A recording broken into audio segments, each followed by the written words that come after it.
안녕하세요. 자산관리 이대표입니다.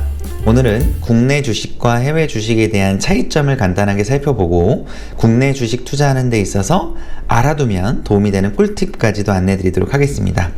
일단 국내 주식 같은 경우에는 내가 매수하고 매도해서 따른 차익이 발생했을 때 별도로 세금을 내지 않습니다.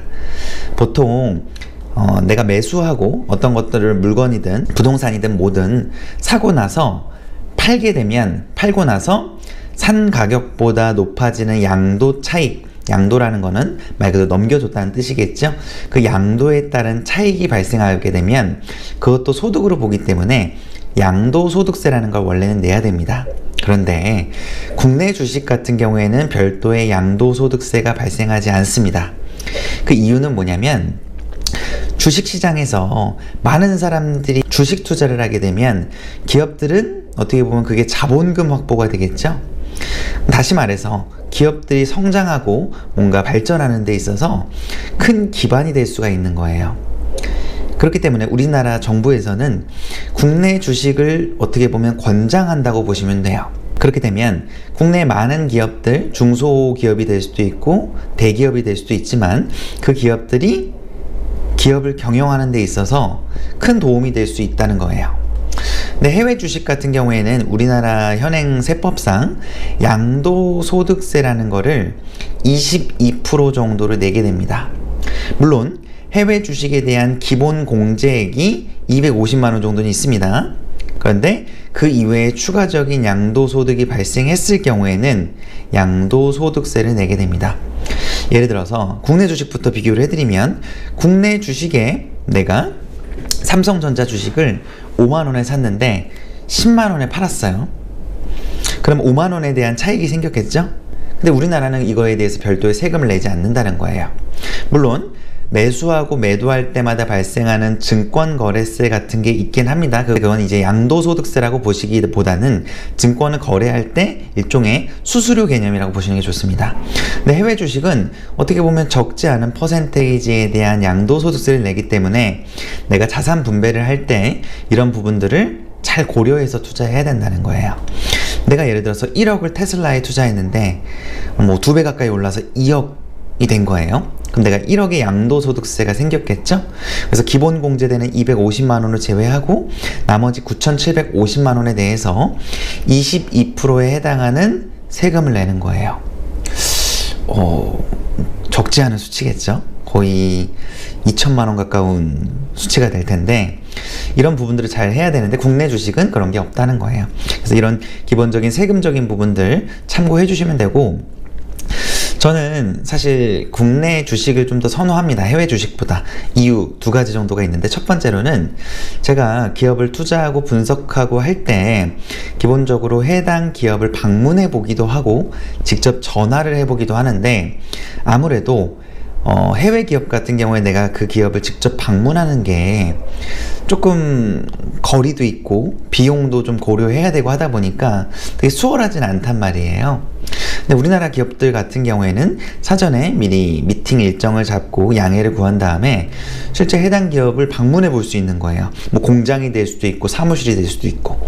두 번째로는 우리나라 기업들 같은 경우에는 물론 해외 기업도 통화가 가능합니다. 주식 담당자들과. 그런데 아무래도 언어적인 장벽이 조금 있다 보니까 내가 원하는 바를 명확하게 이해하기는 좀 힘들 수 있어요. 근데 국내 주식 같은 경우에는 주식 담당자들과 간단하게 통화를 할 수 있습니다.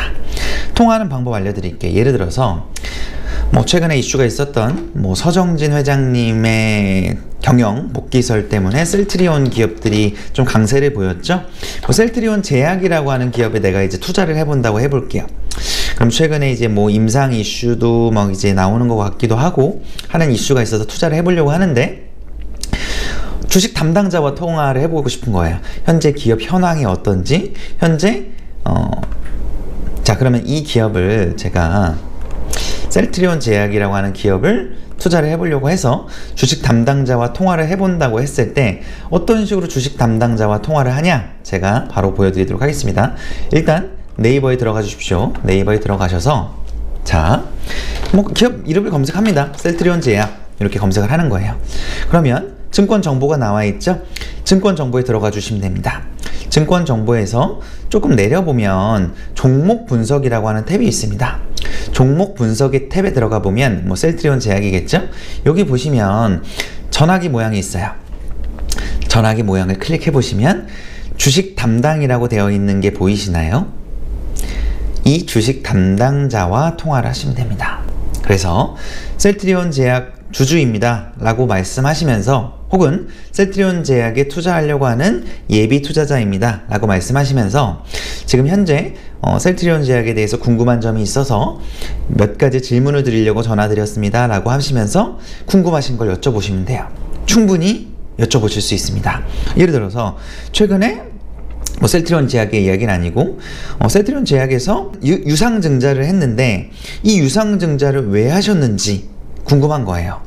그럼 직접 전화해 보셔서 유상증자를 왜 하셨는지, 혹은 최근에 뭐 주식을 이제 자기 주식을 처분을 했어요. 그러면 처분한 이유가 있겠죠. 혹은 뭐 채권을 발행했어요. 뭐 CB를 발행했어요.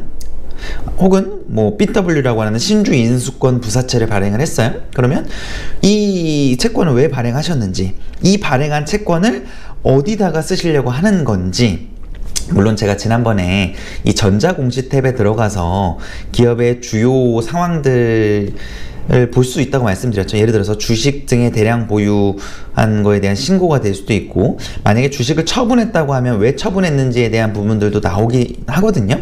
예를 들어서 주식 배당을 결정을 했어요. 그럼 주식 배당을 결정한 부분들이 언제 주식 배당을 결정했고 어느 정도 수준으로 했는지, 이런 부분들이 나와 있거든요. 여기 전자공시 탭에 들어가 보시면 됩니다. 물론 다트라고 하는 사이트에 들어가 보셔도 괜찮고요. 그리고 뭐 담보를 받았다, 특수관계인으로부터. 그러면 담보를 받은 게 어떤 물건인지, 담보물이 뭔지, 이런 것들을 한국산업은행으로부터 이제 은행에게 이제 담보를, 이제 셀트리온의 주식을 담보로 뭔가 돈을 받았겠죠. 뭐 이런 것들을 보실 수가 있는 거예요. 그래서 저는 어떤 기업을 투자할 때 이런 것들 좀 살펴보고 투자하다 보니까 아무래도 조금은 수월한 편입니다. 그래서 우리 구독자분들께서도 주식 투자를 하는 데 있어서 국내 주식, 해외 주식 뭐가 좋다 나쁘다 아니에요. 자기 자본금 상황과 투자 자금 여력 상황에 따라서 다른 거예요. 근데 그런 것들을 살펴보시고 세금들도 고려해 보시고 내가 국내 기업을 투자한다 라고 했을 때 이런 것들도 같이 살펴보면서 투자가 가능한 겁니다. 아무튼 성공적인 투자 하시기 바라겠고요. 오늘도 제 영상이 도움이 됐다라고 하면 구독과 좋아요, 알림 설정까지 부탁드리겠습니다. 고맙습니다.